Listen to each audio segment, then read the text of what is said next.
They thought she was just another quiet girl, an easy target to impress their teammates, but when they cornered her by the lockers, they didn't know her past held more than silence. They didn't see the storm behind her eyes.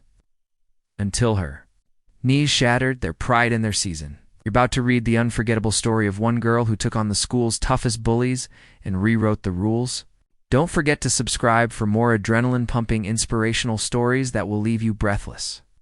Asterisk, the first time Jenna walked into Ridgeview High, she wore silence like armor and kept her eyes lowered. Not because she feared anyone, but because she'd spent the last 3 years rebuilding herself from the ashes of a life no one really knew about except her and the one person she no longer spoke to. And when the hallway erupted with laughter and the usual echo of backpacks slapping against lockers, she had already memorized every exit, every camera, blind spot, every threat disguised as a friendly grin, including the school's prized football trio. It's known less for their touchdowns and more for terrorizing students they labeled nobodies. A title Jenna had no problem accepting until the day they mistook her silence for weakness and made the biggest mistake of their high school careers by targeting her for a joke that would leave one of them limping, one questioning his life choices, and one reconsidering whether toxic masculinity was really worth the hospital bill. Because it all started with Adair Mike, the team's arrogant captain, had noticed Jenna in the hallways for weeks and claimed she needed to be broken in, like a wild horse refusing the reins. And his two teammates, Troy and Dylan, fueled by peer pressure and unchecked ego, agreed to back him up after practice on a rainy Tuesday afternoon when the hallways were mostly empty except for a few late club meetings and janitors mopping up muddy footprints. And Jenna, who had just closed her locker, felt the shift in air like a hunter feels the rustle of prey. And she knew they were coming before she even saw them in the reflection of the trophy case ahead. Because trauma teaches you more than fire it. Teaches you patterns. And the second Mike slammed his hand beside her head with a fake smile, asking her why she always looked so serious, the muscles in her leg twitched. A reflex from years of Taekwondo, Krav Maga, and training sessions her mother had enrolled her in after what happened in 7th grade when Jenna had been assaulted by a family friend, a memory that lived under her skin like shrapnel, but instead of shrinking back, she tilted her head slowly and gave them a smile that didn't reach her eyes. And that alone should have warned them, but arrogance blinds even the strongest athletes. And when Troy tried to grab her backpack to pull her closer, she let it slide off her shoulder like dead weight, pivoted on her heel. And in one motion, one bone-shattering, pride-destroying motion, drove her knee into Mike's groin so hard that the echo of pain cut through the hallway like a scream. And before Troy or Dylan could react, she stepped sideways, ducked under Dylan's outstretched arm, twisted his wrist just enough to send him crashing into a recycling bin, then turned to Troy with the kind of calm that precedes storms, asking if he wanted to spend the night in the ER with his friends or if he'd prefer to walk away with his dignity. And Troy, who had once benched 250 pounds and thought himself invincible, looked into her eyes and saw not a girl, but a ghost forged by fire, and he backed away slowly, muttering something about a misunderstanding before disappearing into a stairwell, leaving his groaning teammates behind as the janitor, frozen with mop in hand, simply muttered, "Damn," under his breath.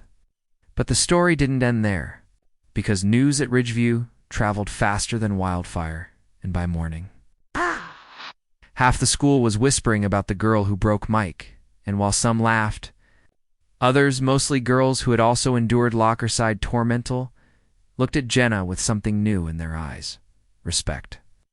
And maybe a little hope, but administration wasn't as amused, and though Jenna had acted in self-defense, the principal, under pressure from football parents and the booster club, tried to suspend her until Mrs. Carter, the quiet but fierce literature teacher who had seen too many girls punished for defending themselves, stormed into the office with a stack of witness statements and security footage that clearly showed the boys initiating the confrontation. And within 48 hours, the school board ruled in Jenna's favor, suspending Mike and Dylan for aggressive behavior and placing Troy in peer counseling, while Jenna, though offered the chance to press charges, declined not out of mercy, but because she had made her point loudly and clearly. But the twists didn't stop there, because what no one knew was that Jenna had once been a rising, star in junior martial arts before her world fell apart, and the altercation reignited a fire in her she thought she'd lost, pushing her to join a local MMA club where her coach on ex-UFC fighter saw potential in her that hadn't been touched since her childhood days, and as she trained and grew stronger, her story kept spreading beyond Ridgeview until a local journalist wrote a feature titled "Locker Room Justice: The Girl Who Fought Back." It went viral, catching the attention of advocates, coaches, and even national self-defense programs looking to spotlight young women turning trauma into power.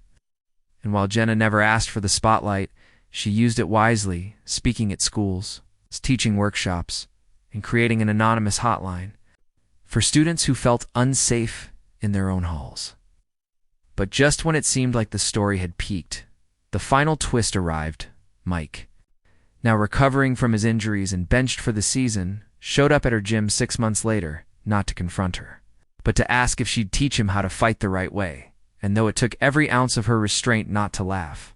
In his face, she saw something real in his eyes, not fear, but shame and the need for change and against her instincts. She told him to show up every day at 6 a.m. No excuses, no ego.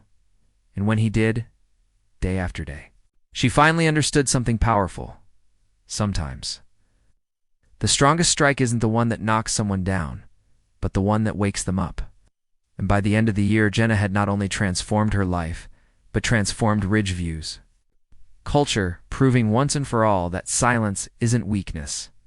Strength isn't loud, and one well-placed knee can change everything. So, if this story struck a chord, if you've ever been underestimated, cornered, or counted out, subscribe now for more true tales of grit, courage, and unstoppable transformation, because this is just the beginning. Asterisk.